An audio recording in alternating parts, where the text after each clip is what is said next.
Today, Nintendo has spent the last week poking all the mans. This is CheckPoint.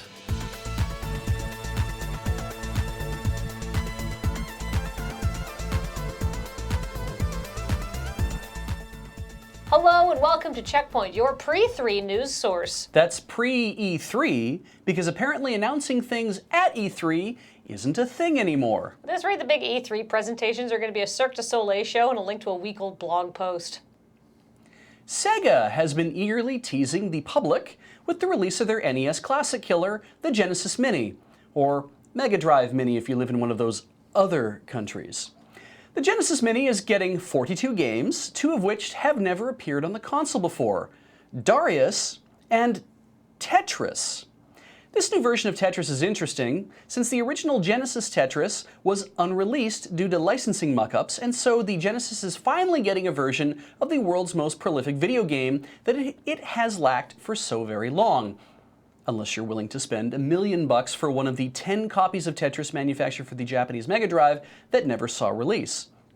You know, Tetris 99 is just free to play on Nintendo Switch Online, but don't tell me how to spend your money.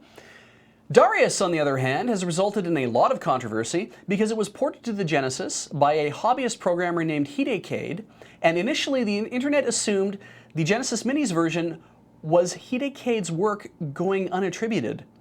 Sega, however, has recently cleared that up by stating that developer M2 have created the Darius port for the Genesis Mini from scratch, so despite the fact that the two ports look very similar, there's no reason to believe that something hinky is going on there. I guess that's the end of that conspiracy theory. Certainly no reason for you to enjoy the excellent port of Darius to the Super Nintendo that was made legitimately. In further Genesis Mini news, the Mega Drive Mini Tower, for that is its name, is a delightful throwback consisting of a Sega CD base, a 32X that plugs into the Mega Drive Mini, and a Sonic & Knuckles-esque expansion cart that plugs into that, with a Sonic the Hedgehog cart plugged into that.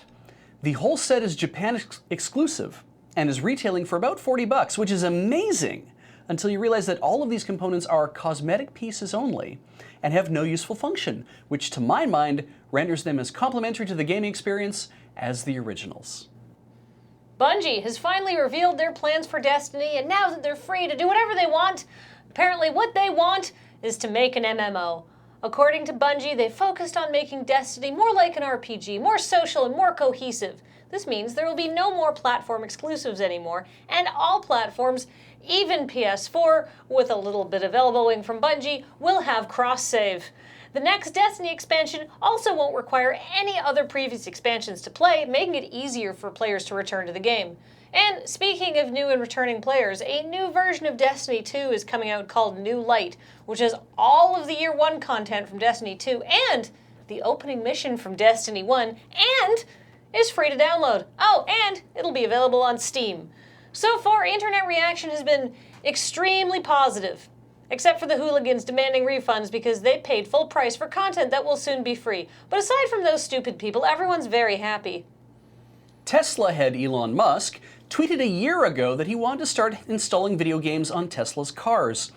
That 140-character entry is now borne fruit because now Tesla cars can play Cuphead. Yes, Cuphead, the notoriously punishing animated platformer from Studio MDHR. But why Cuphead? Traditionally, you'd expect something like Snake or even a knockoff of Tetris. A game as demanding as Cuphead is not the thing I want people playing in traffic.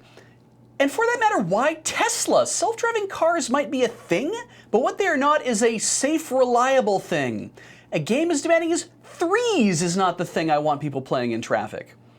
I'm being a little facetious because your Tesla has to be in park in order for you to play any of these games, but that just invites further questions like, when you lose at Cuphead, how do you throw your car outside the window when you're inside the car?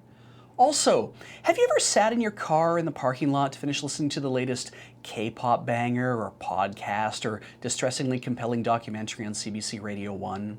Sitting there pretending you're enjoying the entertainment while simultaneously ignoring the heat rising in the cabin.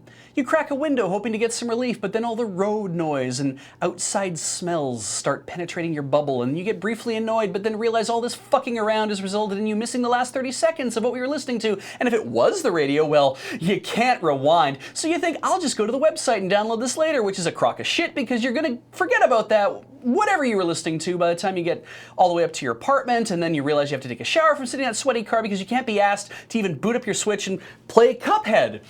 Now imagine the only way you have to play Cuphead is that car. Personally, I'm looking forward to Tesla partnering with Bandai Namco to get a port of the only game more dangerous when piloting an automobile, Katamari Damacy. Don't act like you're the only one wondering how many fire hydrants and baby carriages you could roll up into your life. A ton of Pokemon news has come out recently, but I don't think anyone would blame you if the only thing you'd taken away from this particularly breathless cycle is that a lot of people are thirsty for this nice round boy. So allow me to be the TL to your DR. Here's my executive summary of all the latest Pokemon news, with room temperature takes already baked in for your viewing convenience.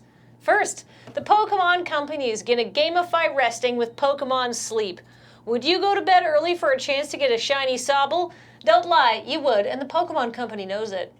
There will also be a new wearable accessory for that sleep tracking called the Pokemon Go Plus Plus. This name sucks, and presumably it's coming soon to eBay for triple MSRP. Pokemon Masters is a new smartphone game where you can battle trainers. Sure.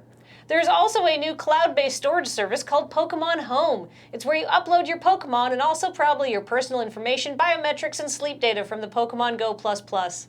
What could possibly go wrong? Pokemon Sword and Shield have new legendaries, and they're ridiculous pups. And Sword and Shield will also have cooperative max raid battles, which I guess is their way of making the mainline games more like Pokemon Go and more annoying. We saw the first new Pokemon from Sword and Shield, but the only one people give a shit about is Wooloo, who's a good soft orb that millions of people will now dive for.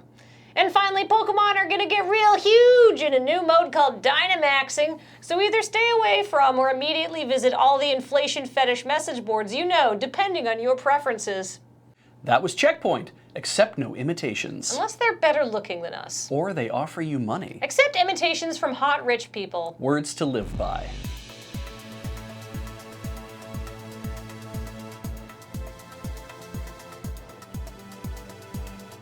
Coming up, Xbox has a plan to get rid of all you dirty, filthy gamers.